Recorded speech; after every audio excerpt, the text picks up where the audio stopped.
क्या आप जानते हैं आपकी सोच और आपके सपने कैसे आपकी सच्चाई को आकार देते हैं? आपके अवचेतन मन की शक्ति का राज खोलने का समय आ गया है। चलिए शुरू करते हैं अध्याय 2 से, जो आपकी जिंदगी बदल सकता है। आपका मस्तिष्क कैसे काम करता है? आपका मस्तिष्क आपकी सबसे कीमती संपत्ति है। यह हमेशा आपके साथ है, लेकिन इसकी सबसे अद्भुत शक्तियां आपको तभी मिल पाएगी जब आप इसका उपयोग करना सीख लेंगे। जैसा हम देख चुके हैं, आपके मस्तिष्क के दो स्तर हैं, चेतन या तार्किक स्तर और अवचेतन या अतार्किक स्तर। आप अपने चेतन मन से विचार करते हैं। आपके आदतन विचार आपके अवचेतन मन में उतर जाते हैं, जो आपके विचारों की प्रकृति के अनुरूप परिस्थितियां बनाता है। आपका अवचेतन मन आपकी भावनाओं का स्थान है। यह रचनात्मक है। अगर आप अच्छा सोचते हैं तो आपको अच्छे परिणाम मिलेंगे। अगर आप बुरा सोचते हैं तो आपको बुरे परिणाम मिलेंगे। आपका मस्तिष्क इसी तरह काम करता है।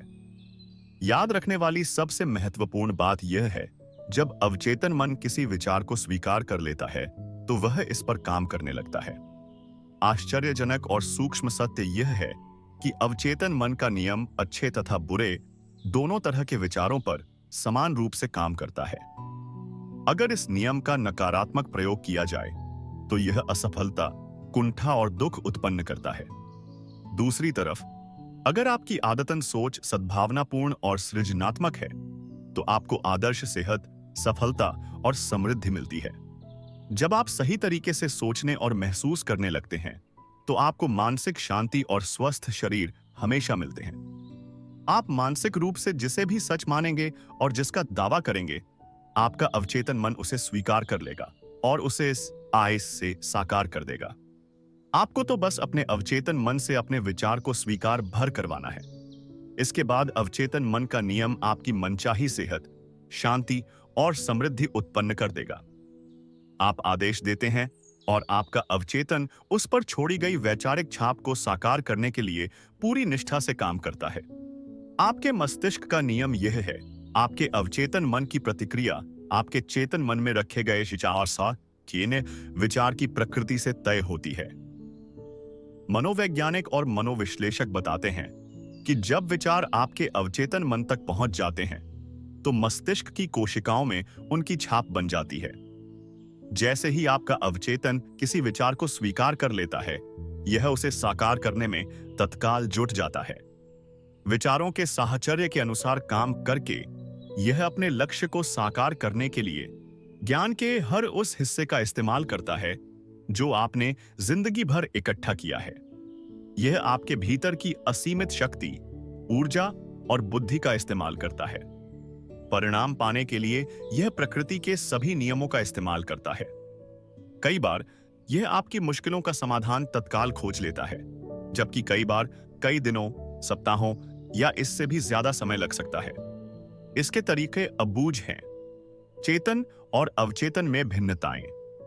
आपको याद रखना चाहिए कि वेतन और अवचेतन दो मस्तिष्क नहीं हैं। वे तो एक ही मस्तिष्क में होने वाली गतिविधियों के दो क्षेत्र हैं। आपका चेतन मन तार्किक मस्तिष्क है। यह मस्तिष्क का वह हिस्सा है जो विकल्प चुनता है।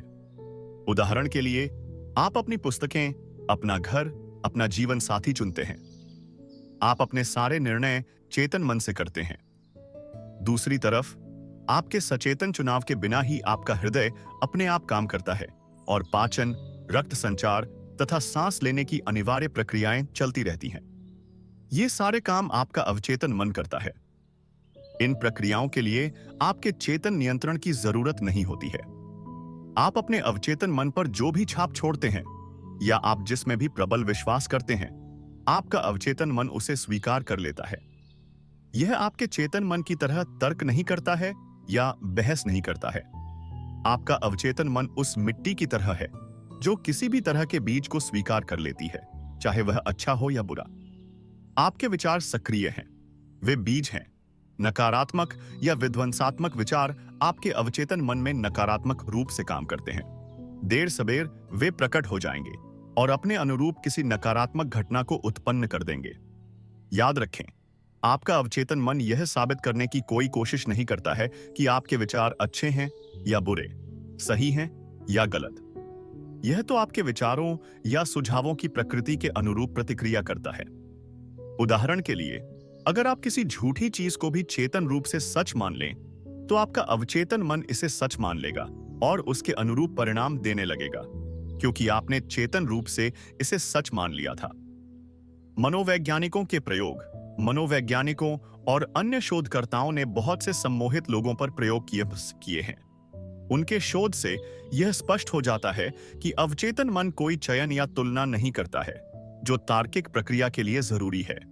आपका अवचेतन मन किसी भी सुझाव को स्वीकार कर लेगा, भले ही वह सरासर झूठा हो, और सुझाव मानने के बाद यह उसकी प्रकृति के अनुसार प्रतिक्रिया करेगा।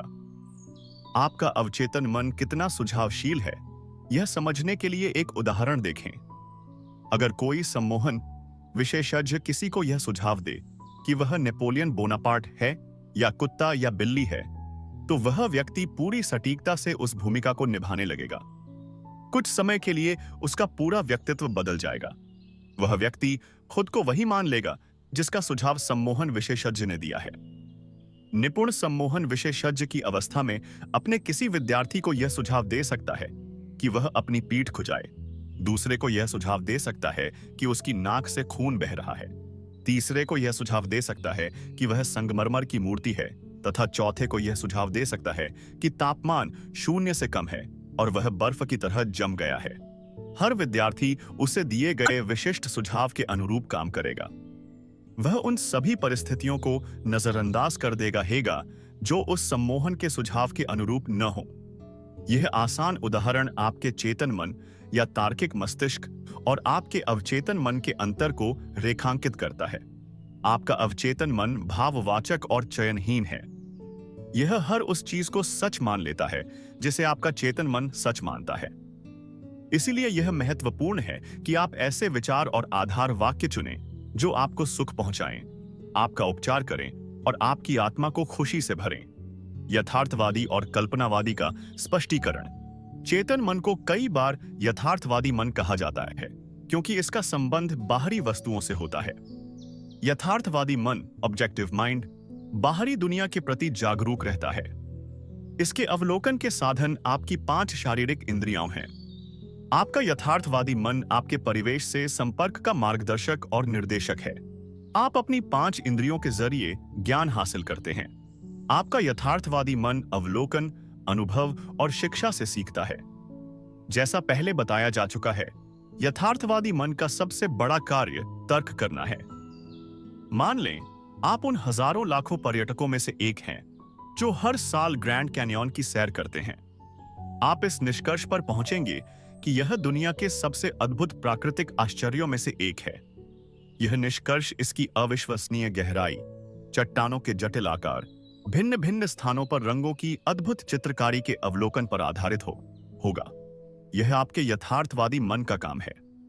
अवचेतन मन को अक्सर कल्पनावादी मन, सब्जेक्टिव माइंड भी कहा जाता है। आपका कल्पनावादी मन अपने माहौल के प्रति जागरूक तो होता है, लेकिन शारीरिक इंद्रियों के माध्यम से नहीं। आपका अवचेतन मन अंतर्ज्ञान से महसूस करता है। यह आपकी भावनाओं का स्थान और यादों का भंडार है। आपका कल्पनावादी मन अपने उच्चतम कार्य तब करता है जब आपकी यथार्थवादी इंद्रियां काम न कर रही हों। दूसरे शब्दों में, जब यथार्थवादी मन शिथिल हो या उनींदी अवस्था में हो, तब कल्पनावादी बुद्धि सबसे अच्छी तरह काम करती है। आपका कल्पनावादी मन आंखों की इंद्रिय के बिना देखता है। यह अति इंद्रिय क्षमता है। यह कहीं और हो रही घटनाओं को देख व सुन सकता है। आपका कल्पनावादी मन आपके शरीर से बाहर निकलकर दूर देशों की यात्रा कर सकता है और अक्सर बहुत सटीक तथा सच्ची जानकारी ला सकता है। कल्पनावादी मन के माध्यम से आप दूसरों के विचार जान सकते हैं, बंद चिट्ठियों के मजमून पढ़ सकते हैं या कंप्यूटर डिस्क पर डिस्क ड्राइव के प्रयोग के बिना असाजा जानकारी भांप सकते हैं। जब आप अपने यथार्थवादी और कल्पनावादी मन की आपसी कार्यविधि को समझ लेते हैं, तो आप प्रार्थना की सच्ची कला सीखने की बेहतर स्थिति में पहुंच जाते हैं। अवचेतन मन चेतन मन की तरह तर्क नहीं कर सकता। आप अपने अवचेतन मन को चाहे जो बताएं, उसमें बहस या विरोध करने की क्षमता नहीं होती। अगर आप इसे गलत जानकारी देंगे, तो भी यह उसे सच मान लेगा। फिर यह उस जानकारी को सही बनाने के लिए काम करेगा। यह आपके गलत सुझावों को भी परिस्थितियों, अनुभवों और घटनाओं में साकार कर देगा। आपके साथ जो भी हुआ है, इसलिए हुआ है क्योंकि आपने विश्वास के माध्यम से अपने अवचेतन मन पर उसकी छाप छोड़ी है। अगर आपने गलत संप्रेषण किया है या अपने अवचेतन मन तक विकृत अवधारणाएं पहुंचाई हैं, तो उन्हें जल्द से जल्द सुधारना सबसे महत्वपूर्ण है। इसे करने का सबसे निश्चित तरीका अपने अवचेतन मन को लगातार सृजनात्मक और सद्भावनापूर्ण विचार देते रहना है। बार बार दोहराने पर आपका अवचेतन मन इन्हें स्वीकार कर लेता है। इस प्रकार आप विचार और जीवन की नई तथा ज्यादा अच्छी आदतें डाल सकते हैं, क्योंकि आपका अवचेतन मन आदत का स्थान है। आपके चेतन मन के आदतन विचार आपके अवचेतन मन में गहरे खांचे बना देते हैं। अगर आपके ये विचार सद्भावनापूर्ण, शांत और सृजनात्मक हैं, तो आपका अवचेतन मन प्रतिक्रिया करते हुए सद्भाव, शांति और सृजनात्मक परिस्थितियां उत्पन्न करेगा। क्या आप डर, चिंता और अन्य प्रकार की विनाशक सोच के शिकार हैं? इलाज है अपने अवचेतन मन की शक्ति को पहचान कर उसे स्वतंत्रता, खुशी और संपूर्ण स्वास्थ्य के आदेश देना। आपका अवचेतन मन रचनात्मक है और दैवी स्रोत के साथ एक रूप है। यह उस स्वतंत्रता, खुशी और संपूर्ण स्वास्थ्य को उत्पन्न करने लगेगा जिसका आदेश आपने पूरे विश्वास से दिया है। सुझाव की जबरदस्त शक्ति। हमने अब तक जिन बातों पर विचार किया है, उनसे आप देख सकते हैं कि आपका चेतन मन द्वारपाल की तरह है। इसका एक बहुत महत्वपूर्ण कार्य गलत सुझावों से आपके अवचेतन मन की रक्षा करना है। यह इसीलिए महत्वपूर्ण है क्योंकि यह मस्तिष्क के एक मूलभूत नियम पर आधारित है। आपका अवचेतन मन सुझाव के प्रति बेहद संवेदनशील है। जैसा आप जानते हैं, आपका अवचेतन मन तुलना या विरोध नहीं कर सकता है, तुम्हारात है। यह तर्क वितर्क नहीं कर सकता है और खुद कुछ नहीं सोच सकता है। ये सभी काम चेतन मन के हैं। अवचेतन मन तो बस चेतन मन द्वारा इस पर छोड़ी गई छापों पर प्रतिक्रिया करता है। यह कार्य की अलग अलग दिशाओं में से किसी एक को नहीं चुन सकता है। इसे तो जो दिया जाता है, यह उसे ले लेता है। सुझाव में बहुत शक्ति होती है। कल्पना करें कि आप किसी ऐसे जहाज पर हैं जो थोड़ा हिल रहा है। आप एक भयभीत सहयात्री के पास जाकर कहते हैं, आपकी हालत अच्छी नहीं दिख रही है, आपका चेहरा बिल्कुल हरा लग रहा है। मुझे लगता है कि आपको समुद्री यात्रा में होने वाली मतली हो सकती है। क्या मैं आपको केबिन तक पहुंचा दूं? यात्री का चेहरा पीला पड़ जाता है। आपने मतली के बारे में जो सुझाव अभी अभी दिया है, वह उसके खुद के डर और आशंका से मेल खाता है। वह आपकी मदद लेकर डेक से नीचे अपने केबिन में पहुंच जाती है। वहां पहुंचने पर आपका नकारात्मक सुझाव, जिसे उसने सही मान लिया था, सच हो जाता है। उसी सुझाव पर भिन्न प्रतिक्रिया। यह समझना बहुत जरूरी है कि एक ही सुझाव पर अलग अलग लोग अलग अलग तरीके से प्रतिक्रिया करेंगे। ऐसा इसलिए है क्योंकि उनके विश्वास या अवचेतन की कंडीशनिंग अलग अलग होती है। मान लें, सहयात्री के बजाय आप किसी जहाजी के पास जाकर कहते हैं, हेलो, आपकी हालत ठीक नहीं दिख रही है। कहीं आपको समुद्री यात्रा के कारण मतली तो नहीं आने वाली है? यह जहाजी के मिजाज पर निर्भर करता है कि वह आपके लचर मजाक पर हंसे या आपको वहां से दफा होने को कह दे। आपके सुझाव का उस पर कोई असर नहीं हुआ, क्योंकि उसके मन में यह विश्वास है कि समुद्री यात्रा में उसे कभी मतली नहीं हो सकती। इस कारण उसे जरा भी डर या चिंता महसूस नहीं होगी। उल्टे आत्मविश्वास सामने आएगा। डिक्शनरी आपको बता देगी कि सुझाव, सजेशन, किसी चीज को किसी के मस्तिष्क में डालने का काम है। यह वह मानसिक प्रक्रिया है जिससे सुझाया गया विचार स्वीकार किया जाता है या कार्य रूप में परिणत होता है। याद रहे, कोई भी सुझाव चेतन मन की इच्छा के बिना अवचेतन मन पर छाप नहीं छोड़ सकता। आपके चेतन मन में उस सुझाव को अस्वीकार करने की शक्ति होती है। जहाजी को समुद्री यात्रा के कारण मतली का कोई डर नहीं था। उसे पूरा भरोसा था कि वह इससे सुरक्षित है, इसलिए नकारात्मक सुझाव में उसे डराने की शक्ति नहीं थी। लेकिन आपकी सहयात्री पहले से ही बीमार होने के बारे में चिंतित थी, इसलिए आपके सुझाव के अनुरूप परिस्थितियां बन गईं। हम सबके अपने अंदरूनी डर, मान्यताएं, राय होती हैं। ये अंदरूनी मान्यताएं हमारे जीवन को नियंत्रित करती हैं। सुझाव में स्वयं की कोई शक्ति नहीं होती है। इसकी शक्ति तो इस बात से उत्पन्न होती है कि आप इसे मानसिक रूप से स्वीकार कर लेते हैं। सिर्फ तभी आपकी अवचेतन शक्तियां सुझाव की प्रकृति के अनुरूप काम करती हैं। उसने अपना हाथ कैसे गंवाया? कई सालों से मैं कैक्सटन हॉल में लंदन ट्रुथ फोरम में नियमित रूप से भाषण दे रहा हूं, जिसे मैंने कुछ साल पहले स्थापित किया था। इसकी निदेशक डॉ इवलिन फलीट ने मुझे एक आदमी के बारे में बताया जिसकी छोटी बेटी को यूमेटॉइड आर्थराइटिस और दर्दनाक चर्म रोग सोरायसिस था। कई जगह इलाज हुआ, लेकिन डॉक्टरों की तमाम कोशिशों के बाद भी कोई फायदा नहीं हुआ। वह आदमी हताश हो गया। वह खुद से और अपने दोस्तों से बार बार कहता था, अपनी बेटी को भली चंगी देखने के लिए मैं अपना दाहिना हाथ देने को भी तैयार हूं।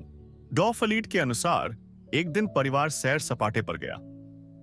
कार की दुर्घटना हो गई और पिता का दाहिना हाथ कंधे से अलग हो गया। अस्पताल से घर लौटने पर उसने पाया कि उसकी बेटी का आर्थराइटिस और चर्म रोग बिल्कुल ठीक हो चुका था। आपको बहुत सतर्क रहना होगा कि आप अवचेतन मन को सिर्फ वही सुझाव दें जो सही तरीके से उपचार करे, वरदान दे, ऊपर उठाए और प्रेरित करे। याद रखें, आपका अवचेतन मन मजाक नहीं समझता है। यह तो आपके आदेश का शब्दशः पालन करता है। आत्म सुझाव ने डर को किस तरह भगाया?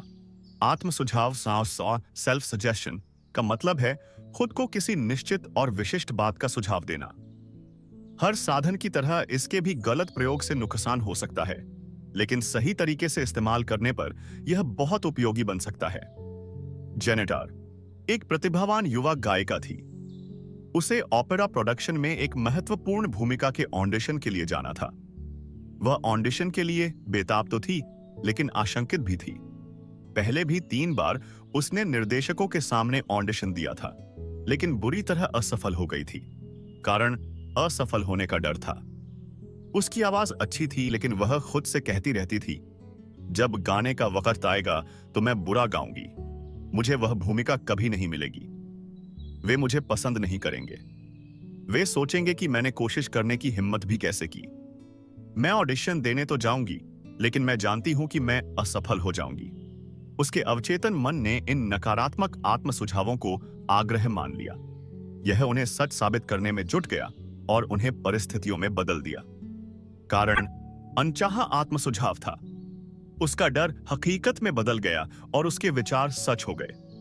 यह युवा गायिका आखिरकार अपने नकारात्मक आत्म सुझावों से उबरने में सफल हुई। उसने सकारात्मक आत्म सुझावों के माध्यम से उनका विरोध करके यह काम किया। हर दिन 3 बार वह एक शांत कमरे में अकेली जाती थी। वह एक कुर्सी पर आराम से बैठ जाती थी, अपने शरीर को ढीला छोड़ देती थी और आंखें बंद कर लेती थी। वह अपने मस्तिष्क और शरीर को यथासंभव स्थिर कर लेती थी। शारीरिक निष्क्रियता मानसिक निष्क्रियता को प्रेरित करती है और मस्तिष्क को सुझाव के प्रति अधिक ग्रहणशील बना देती है। डर के सुझाव का प्रतिकार करने के लिए वह खुद से बार बार कहती थी, मैं बहुत अच्छा गाती हूं, मैं शांत, संतुलित, आत्मविश्वासी हूं।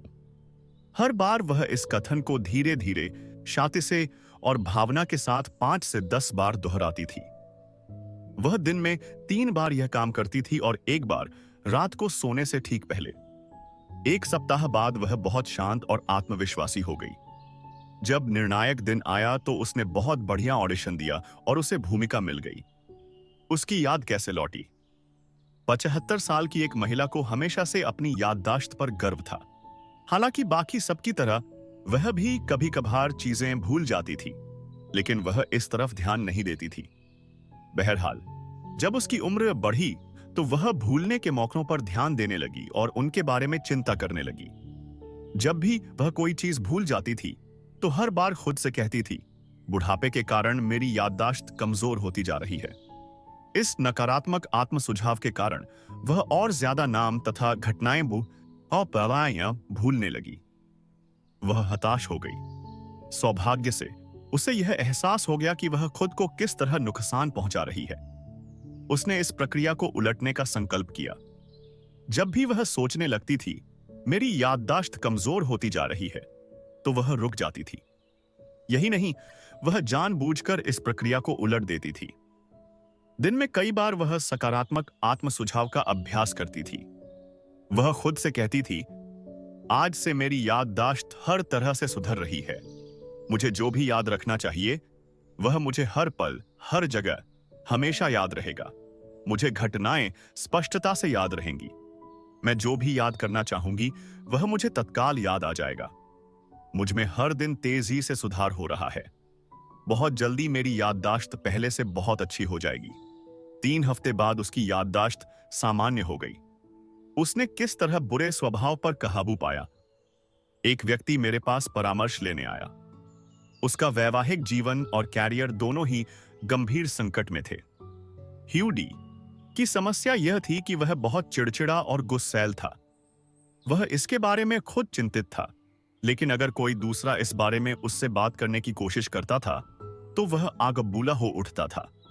वह खुद से बार बार कहता था कि सब लोग उसे सता रहे थे और उसे उनसे अपनी रक्षा करनी थी। इस नकारात्मक आत्म सुझाव को दूर करने के लिए मैंने उसे सकारात्मक आत्म सुझाव का प्रयोग करने की सलाह दी। दिन में कई बार सुबह, दोपहर और रात को सोने से पहले उसे खुद से बार बार यह कहना था, आगे से मैं ज्यादा अच्छे स्वभाव का बनूंगा। अब मेरी सामान्य मनोदशा खुशी, सुख और खुशमिजाजी की हो रही है। हर दिन मैं अधिक प्रेम करने काबिल और समझदार बन रहा हूं। मैं अपने आसपास के सभी लोगों के लिए आनंद और सद्भावना का केंद्र रहूंगा तथा अपने अच्छे व्यवहार से उन्हें खुश कर दूंगा। यह सुखद, खुशनुमा स्वभाव अब मेरी सामान्य, सहज मानसिक स्थिति बन रही है। मैं एहसानमंद हूं। 1 महीने बाद उसकी पत्नी और सहकर्मी कहने लगे कि अब उसके साथ रहना बहुत अच्छा हो गया है। बाहरी सुझाव पर कुछ टिप्पणियां। बाहरी सुझाव, हेटेरो सजेशन, का मतलब है किसी दूसरे व्यक्ति के सुझाव। सभी युगों और दुनिया के हर हिस्से में सुझाव की शक्ति ने मानव जाति के जीवन में प्रमुख भूमिका निभाई है। राजनीतिक मान्यताएं, धार्मिक आस्थाएं और सांस्कृतिक परंपराएं बाहरी सुझाव की शक्ति की बदौलत ही फलती फूलती और कायम रहती हैं। सुझाव का प्रयोग स्वयं को अनुशासित और नियंत्रित करने के साधन के रूप में किया जा सकता है। इसका प्रयोग दूसरों पर नियंत्रण करने के लिए भी किया जा सकता है, जिन्हें मस्तिष्क के नियमों की समझ नहीं है। सृजनात्मक रूप में यह अद्भुत और बेहतरीन है। नकारात्मक रूप में यह मस्तिष्क की प्रतिक्रिया के सभी प्रतिमानों, पैटर्न्स में सबसे विध्वंसात्मक है। इसके परिणाम दुख, असफलता, कष्ट, बीमारी और तबाही हो सकते हैं। क्या आपने इनमें से किसी को स्वीकार किया है?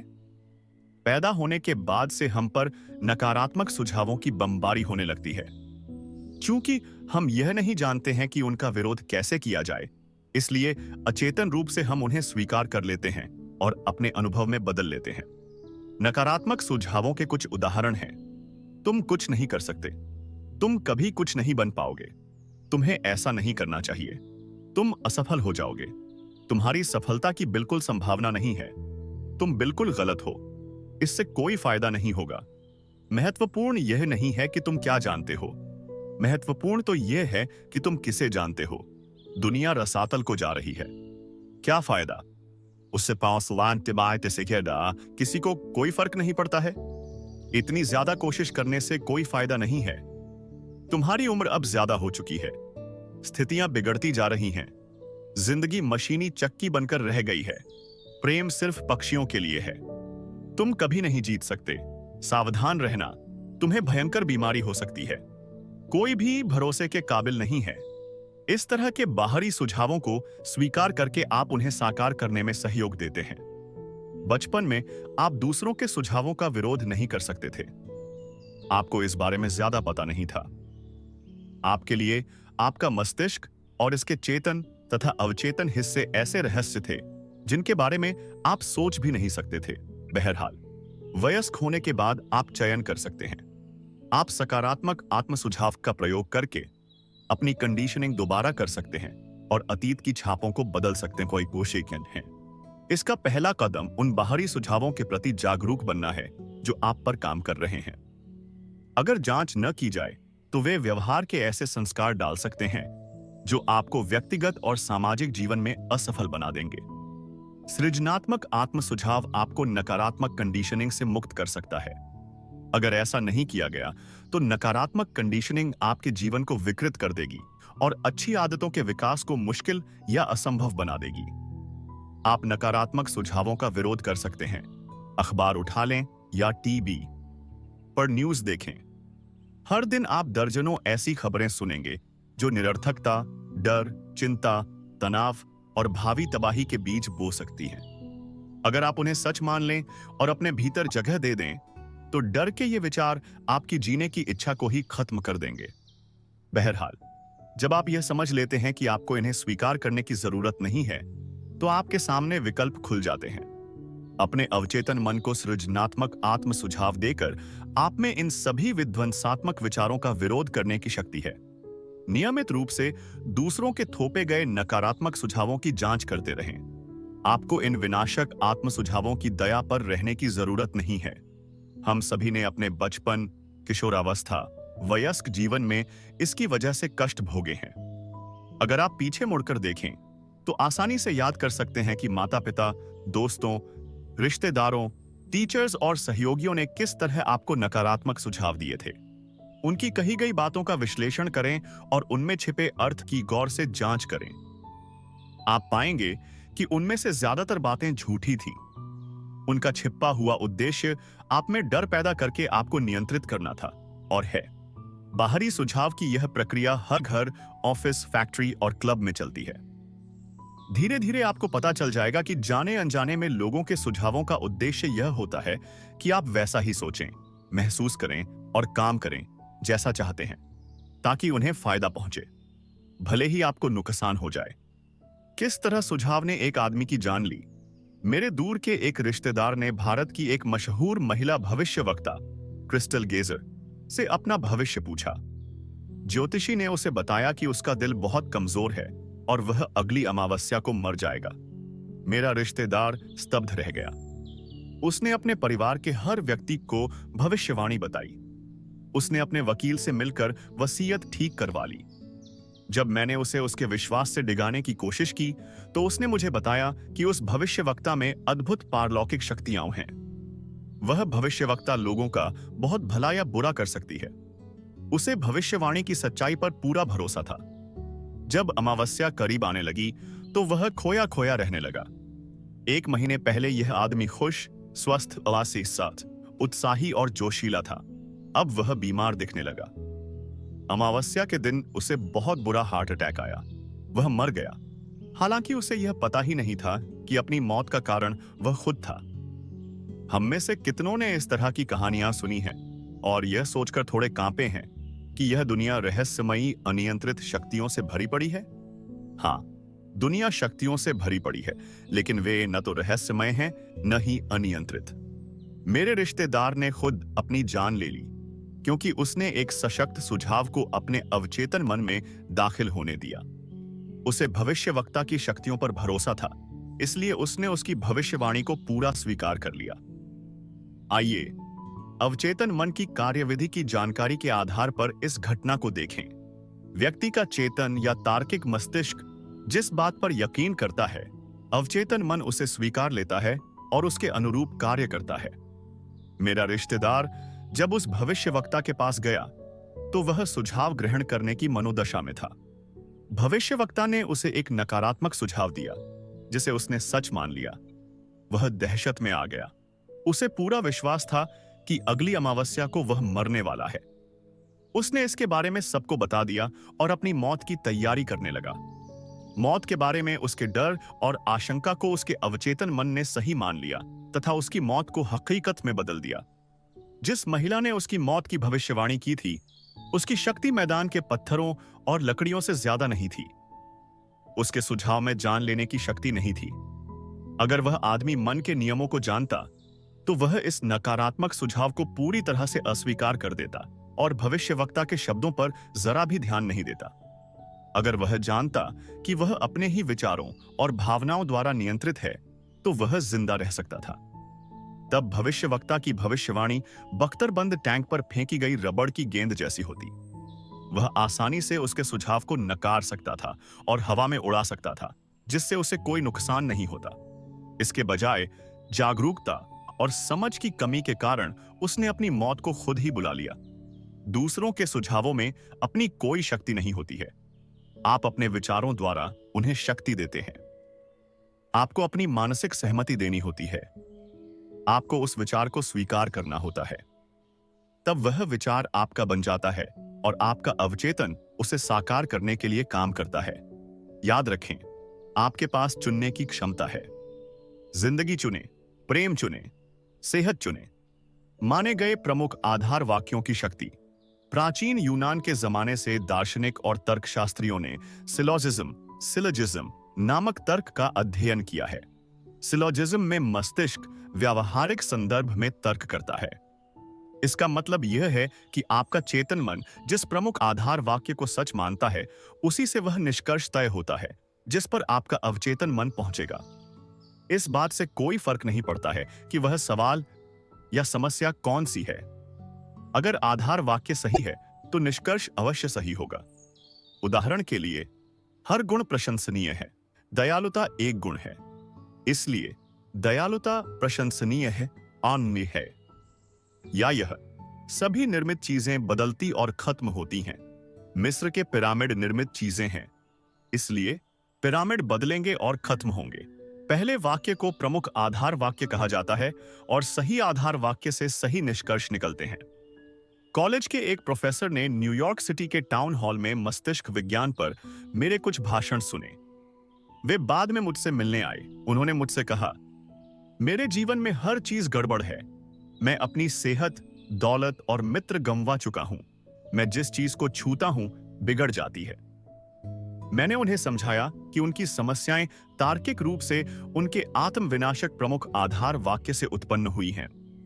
अपने जीवन को बदलने के लिए उन्हें अपने चिंतन में एक नया प्रमुख आधार वाक्य स्थापित करना होगा। उन्हें इस विश्वास को सही मानना होगा कि उनके अवचेतन मन की असीमित बुद्धिमत्ता उन्हें आध्यात्मिक, मानसिक और भौतिक मार्गदर्शन दे रही है, निर्देशित कर रही है और समृद्ध बना रही है। जब वे ऐसा कर लेंगे तो उनका अवचेतन मन अपने आप उन्हें समझदारी से निर्णय लेने के लिए निर्देशित करेगा, उनके शरीर का उपचार कर देगा और उनकी मानसिक शांति लौटा देगा। प्रोफेसर ने अपने जीवन की मनचाही तस्वीर बनाई। उनका प्रमुख आधार वाक्य यह था, असीमित बुद्धिमत्ता हर तरीके से मुझे मार्गदर्शन दे रही है। मैं पूरी तरह स्वस्थ हूं और मेरे मस्तिष्क तथा शरीर में सामंजस्य का नियम काम करता है। मेरे पास सौंदर्य, प्रेम, शांति और प्रचुरता है। सही कर्म और दैवी विधान के सिद्धांत मेरे पूरे जीवन पर शासन करते हैं। मैं जानता हूं कि मेरा प्रमुख आधार वाक्य जीवन के शाश्वत नियमों पर आधारित है और मैं जानता, महसूस करता तथा विश्वास करता हूं कि मेरा अवचेतन मन मेरे चेतन मन की विचार प्रकृति के अनुरूप प्रतिक्रिया करेगा। बाद में उन्होंने मुझे अपनी प्रगति की जानकारी देते हुए लिखा, मैंने अपने प्रमुख आधार वाक्य को धीरे धीरे शांति से और प्रेम से दिन में कई बार दोहराया। मैं जानता था कि वे मेरे अवचेतन मन की गहराई में उतर रहे हैं। मुझे यकीन था कि मुझे मस्तिष्क के नियमों के आधार पर परिणाम मिलेंगे। मैं आपके साथ हुई बातचीत के लिए बहुत कृतज्ञ हूं और मैं यह भी कहना चाहूंगा कि मेरे जीवन के सभी क्षेत्रों में बहुत सुधार हो रहा है। यह कारगर है। अवचेतन मन बहस नहीं करता है। अवचेतन मन बहुत समझदार है। यह सभी सवालों के जवाब जानता है। बहरहाल, इसे पता नहीं होता है कि यह जानता है। यह आपके साथ बहस नहीं करता है या पलटकर जवाब नहीं देता है। यह ऐसा नहीं कहता है, आप मुझ पर इस तरह के सुझावों की छाप न छोड़ें। जब आप कहते हैं, मैं यह नहीं कर सकता, मेरी उम्र बहुत ज्यादा हो गई है, मैं इस जिम्मेदारी को नहीं निभा सकता, मैं गलत जगह, गलत घर में पैदा हो गया था, मैं सही नेताओं को नहीं जानता हूं, तो आप इन नकारात्मक विचारों को अपने अवचेतन में भर रहे हैं। यह इनके अनुरूप प्रतिक्रिया करता है। आप दरअसल अपनी ही भलाई का रास्ता रोक रहे हैं। आप अपने जीवन में कमी, सीमा और कुंठा उत्पन्न कर रहे हैं। जब आप अपने चेतन मन में बाधा, अवरोध और विलंब की कल्पना करते हैं, तो आप अपने अवचेतन मन की बुद्धिमत्ता और ज्ञान का लाभ नहीं ले पाते हैं। आपको दरअसल यह विश्वास होता है कि आपका अवचेतन मन आपकी समस्या को नहीं सुलझा सकता। इसका परिणाम होता है मानसिक और भावनात्मक संकुलन, कंजेस्शन, जिसके बाद बीमारी और न्यूरोटिक प्रवृत्तियां आती हैं।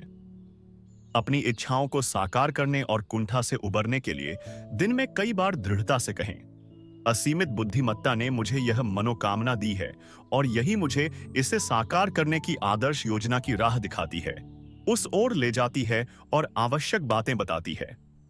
मैं जानता हूं कि मेरे अवचेतन की अधिक गहरी समझ अब प्रतिक्रिया कर रही है और मैं जो महसूस करता हूं तथा जिस पर मन में दावा करता हूं वह बाहर व्यक्त होती है।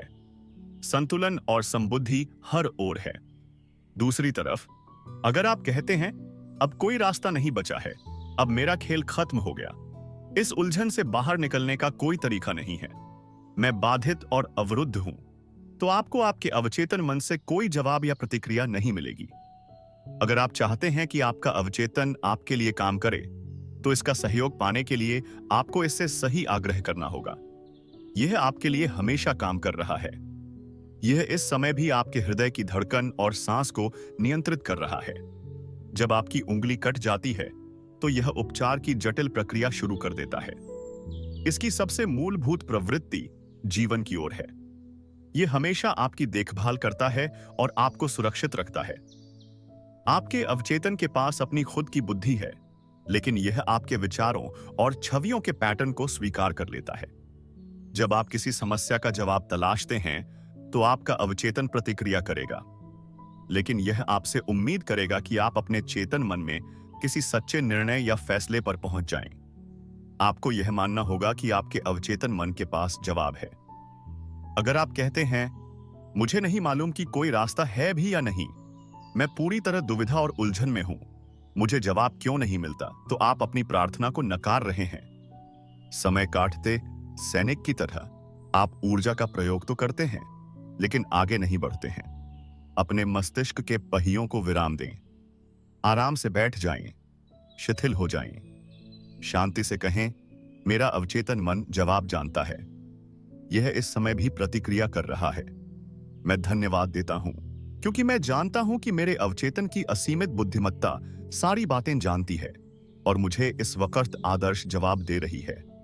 मेरा सच्चा विश्वास मेरे अवचेतन मन की बुद्धिमत्ता और ज्ञान को मुक्त कर रहा है। मुझे खुशी है कि ऐसा हो रहा है। याद रखने लायक विचार। ईद, अच्छा सोचेंगे तो अच्छा होगा, बुरा सोचेंगे तो बुरा होगा। आप वही बनेंगे जो आप दिन भर सोचते हैं। 2, आपका अवचेतन मन आपके साथ बहस नहीं करता है। यह आपके चेतन मन के आदेश को चुपचाप मान लेता है। अगर आप कहते हैं मैं इसका खर्च नहीं उठा सकता, तो आपका अवचेतन इसे सच बनाने के लिए काम करने लगता है। कोई ज्यादा अच्छा विचार चुने, इसके बजाय इसे यह आदेश दें मैं इसे खरीदूंगा, मैं इसे अपने मन में स्वीकार करता हूं। 3, आपके पास चुनने की शक्ति है। स्वास्थ्य और खुशी को चुनें। आप दोस्ताना या गैर दोस्ताना होने का चुनाव कर सकते हैं। सहयोगी, खुश, दोस्ताना, प्रेम करने योग्य बनने का चुनाव करेंगे तो सारा संसार प्रतिक्रिया करेगा। अद्भुत व्यक्तित्व विकसित करने का यह सबसे अच्छा तरीका है। 4, आपका चेतन मन द्वारपाल हेमापाल है। इसका प्रमुख काम झूठी छापों से आपके अवचेतन मन की रक्षा करना है। यह विश्वास करने का चुनाव करें कि कोई अच्छी चीज हो सकती है और अब भी हो रही है। चुनाव करने की क्षमता आपकी सबसे बड़ी शक्ति है। खुशी और प्रचुरता का चुनाव करें। 5, दूसरों के सुझावों और बातों में आपको चोट पहुंचाने की जरा भी शक्ति नहीं है। एकमात्र शक्ति आपके अपने विचारों में है। आप दूसरों के विचारों या सुझावों को अस्वीकृत करने का चुनाव कर सकते हैं और अच्छे विचारों को दृढ़ता से कह सकते हैं। आपके पास यह चुनाव करने की शक्ति है कि आप कैसी प्रतिक्रिया करेंगे। 6, अपने शब्दों पर ध्यान दें। आपको हर आलसी शब्द का हिसाब देना होगा। कभी यह न कहें मैं असफल हो जाऊंगा, मेरी नौकरी छूट जाएगी, मैं किराया नहीं चुका सकता। आपका अवचेतन मन मजाक नहीं समझ सकता। यह इन चीजों को हकीकत में बदल देगा। 7, आपका मस्तिष्क बुरा नहीं है। प्रकृति की कोई भी शक्ति बुरी नहीं होती है। यह इस बात पर निर्भर करता है कि आप प्रकृति की शक्तियों का कैसा प्रयोग करते हैं। अपने मस्तिष्क का प्रयोग हर जगह सभी लोगों को वरदान देने, उपचार करने और प्रेरित करने के लिए करें। 8, कभी यह न कहें मैं नहीं कर सकता। इस वाक्य की जगह पर आगे दिया वाक्य रखकर इस डर से उबरें मैं अपने अवचेतन मन की शक्ति से सारे काम कर सकता हूं। 9, डर, अज्ञान और अंधविश्वास के बजाय शाश्वत सत्यों और जीवन के सिद्धांतों के दृष्टिकोण से सोचना शुरू करें। दूसरों को अपने लिए सोचने की अनुमति न दें। अपने विचार खुद चुनें और अपने निर्णय खुद लें। 10. आप अपनी आत्मा, अवचेतन मन के कप्तान हैं और अपनी तकदीर के मालिक हैं। याद रखें, आपके पास चुनने की क्षमता है। जिंदगी चुनें, प्रेम चुनें, सेहत चुनें, खुशी चुनें। 11वां, आपका चेतन मन जिसे भी सच मानता है, आपका अवचेतन मन उसे स्वीकार कर लेगा और हकीकत बना देगा। खुशकिस्मती, दैवी मार्गदर्शन, सही कर्म और जीवन की सभी नियामतों में विश्वास करें।